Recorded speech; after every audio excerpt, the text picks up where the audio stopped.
안녕하세요. 7월 18일 목요일 아침입니다. 말씀과 함께 새롭게는 소망의 아침을 시작하겠습니다. 윌리엄 윌버포스는 성도의 삶에 주어지는 기회가 큰 만큼 성도로서의 책임 또한 큼을 기억해야 한다라고 이야기합니다. 열왕기상 16장 29절로 34절까지 말씀을 본문으로 하여 부와 신앙, 무엇을 선택할까라고 하는 주제로 함께 은혜를 나누기를 원합니다. 시편 기자는 시편 14편 1절에서 어리석은 자는 그의 마음에 이르기를 하나님이 없다 하는도다라고 이야기한다고 전합니다. 어리석은 자는 영혼과 영생을 향한 시각과 깨우침이 없습니다. 그들은 이 세상이 전부라고 생각하기에 세상 것을 추구하고 세상 것으로 살고 세상 것을 목표로 삼습니다. 하지만 이는 모두 사라지고 맙니다. 성경은 내 목숨을 다하여 주 너의 하나님을 사랑하라고 요구하는데 우리는 세상 가치관을 따라 남이 가진 것만큼 갖기 위해 하나님과 상관없는 선택을 합니다. 이것은 하나님의 사랑에 대한 모독입니다. 그러한 마음으로 하는 기도는 응답받을 수 없으며 우리 삶은 하나님 앞에 가증한 것이 됩니다. 우리가 뽐내며 손에 잡고 있는 것들이 하나님 앞에 인정받지 못한다면 그것만큼 허망한 일은 없습니다.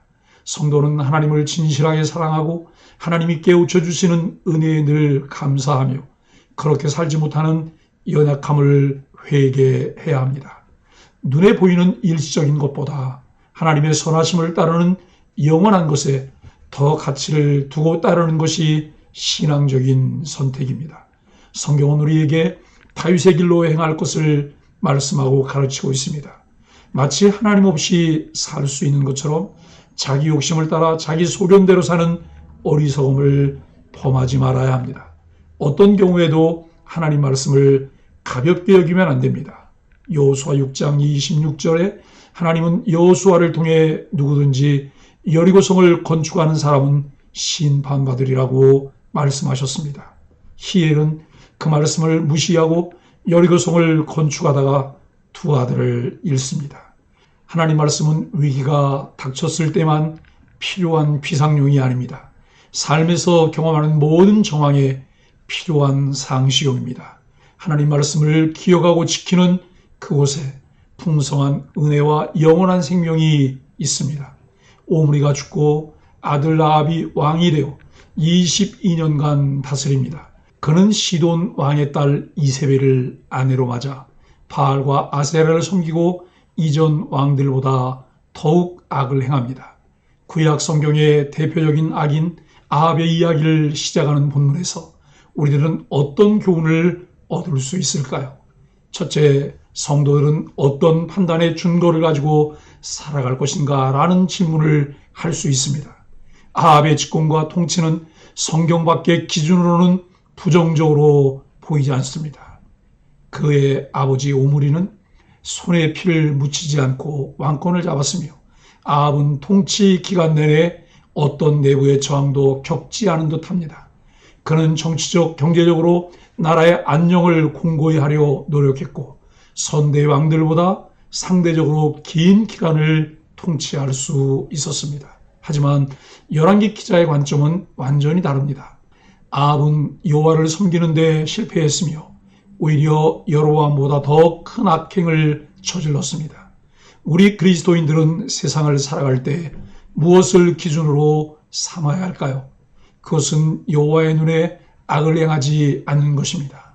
아합이 바알과 아세라를 이스라엘 땅에 들여온 것을 열왕기 기자가 지적했음을 고려할 때 여호와의 눈에 악을 행하지 않는다는 것은 삶의 종교 혼합주의를 타파하고 여호와 하나님만을 온전히 섬기는 것을 의미합니다.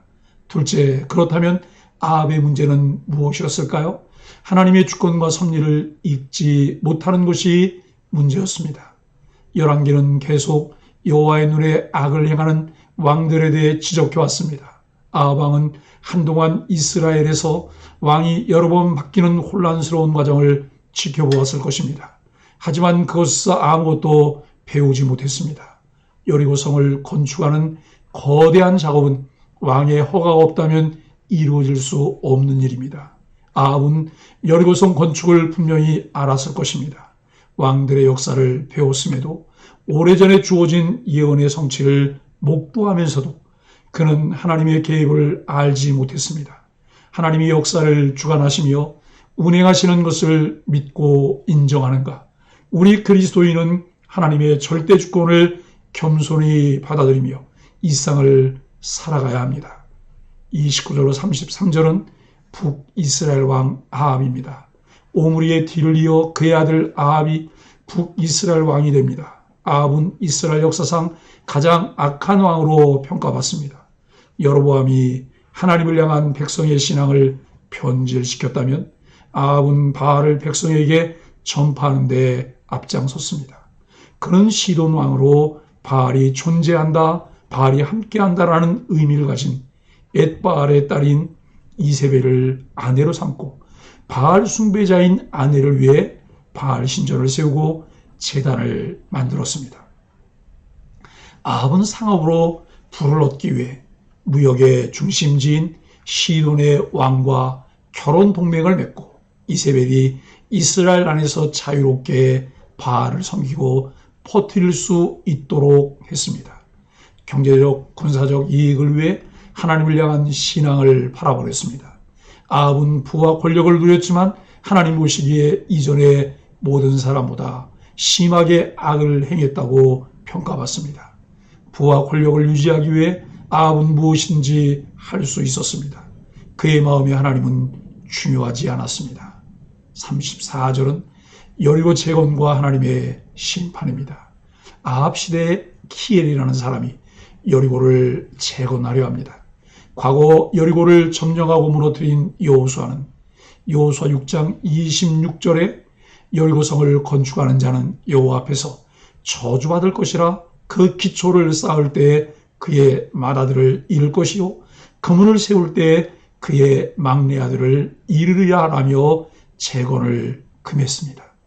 히엘의 여리고 건축은 여호수아의 명령을 하찮게 여긴 것으로 하나님을 향한 신앙이 사라졌음을 보여줍니다.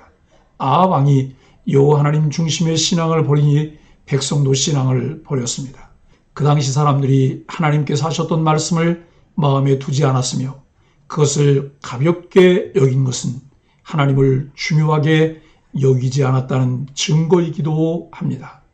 히엘의 장자와 막내 죽음으로 하나님은 여호수아의 예언을 성취하시며 그분의 살아계심을 생생히 보여주십니다.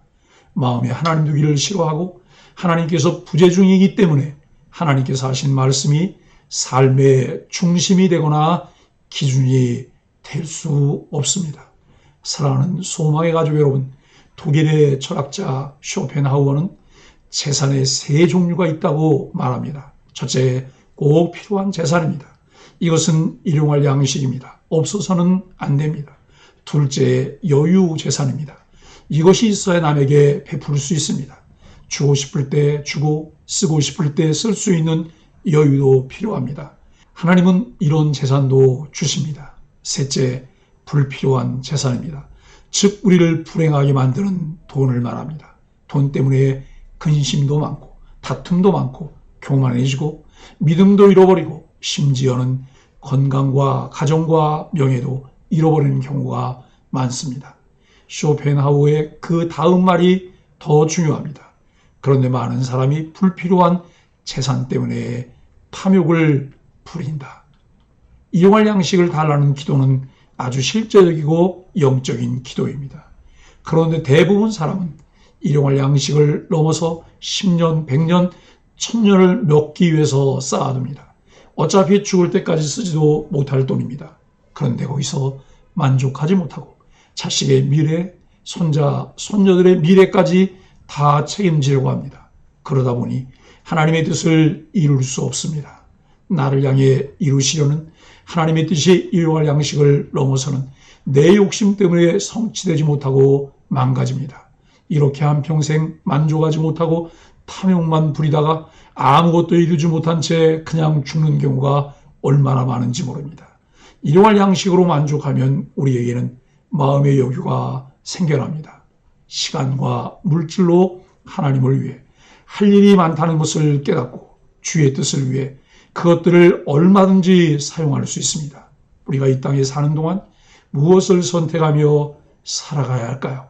눈앞에 보이는 일시적인 욕망을 위해 부와 권력을 따를 것인지, 천지 만물을 창조하신 전능자 하나님의 주권과 섭리에 순종할 것인지를 선택해야 합니다. 하나님은 누구십니까? 이 질문에 나의 정체성을 분명하게 깨닫고 하나님을 아는 바른 신앙으로 영원한 것을 선택하는 지혜 있는 소망의 가족들이 되기를 예수 그리스도의 이름으로 간절히 축복합니다. 함께 기도하겠습니다. 하나님, 우리 삶에서 무심코 하나님 말씀을 가볍게 여기거나 무시하는 영역은 없는지 돌아봅니다. 오늘 말씀하시는 하나님의 경고와 책망을 똑바로 듣게 하여 주옵소서. 강팍해진 우리 마음을 성령께서 부드럽게 하셔서 말씀에만 온전히 순종함으로 하나님께 쓰임받는 인생이 되게 하여 주옵소서. 예수님의 이름으로 간절히 기도합니다. 아멘.